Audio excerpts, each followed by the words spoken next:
Our theme for the year is dialed in. We are 100% focused on understanding that we're in a new normal. And we've cascaded that down to the entire team before this year even started, this calendar year started. We're not looking backwards to 2022. We're not looking back to the low interest rate environment. I think the most important thing that our team can do to create value for our shareholders is one, awareness, recognition of where we are from a macro perspective today. Joining me today is Joey Agri, President and CEO of Agri Realty Corp. So Joey, how would you describe the macro operating environment for Agri Realty today, and how are you positioned to react? Well, obviously we're in a higher interest rate environment. I think most important for us today is we feel a sense of a calm in the volatility. Right, the fourth quarter of last year, we saw the 10-year spike from 4% to 5%, drop down to 3.85%, I believe. And so now we're seeing at least some semblance of calm. My hope is that it stays there. So whether we're in a 4% 10-year or a 4.5% or a 5% 10-year, the most important thing for us is stability and visibility. And we can execute in any environment. And I think we've proven that really over the last decade and a half here now. And to what extent is Agri Realty seeing acquisition opportunities or the chance to dispose of properties in this market?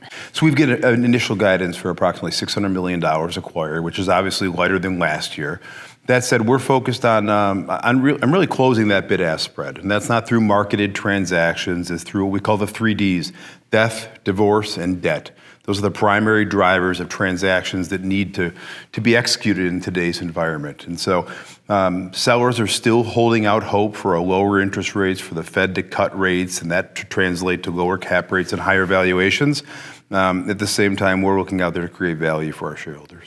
And are you looking at any particular markets? We're in 49 states today, all 49 continental United States, and so we're expanding and looking through all of them, all the way from Alaska to Southeast Florida. And where do you see the greatest growth potential for Agri Realty for the rest of this year and into 25? It's a great question. We have three external growth platforms. Acquisitions, obviously, we gave that guidance of $600 million approximately. Development, we're working with retailers to bring new stores out of the ground. And then our developer funding platform has taken on has really gained some traction. And that's working with existing developers and retailers to create a bridge where we can provide the full capital stack to those developers and own those projects upon completion.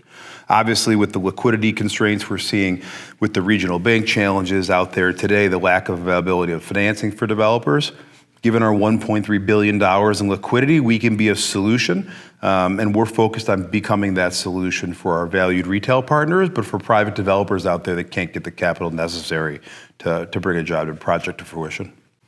And anything else about Agri Realty that you think we should know right now?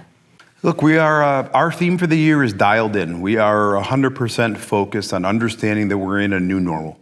And we've cascaded that down to the entire team before this year even started, this calendar year started. We're not looking backwards to 2022. We're not looking back to the low interest rate environment.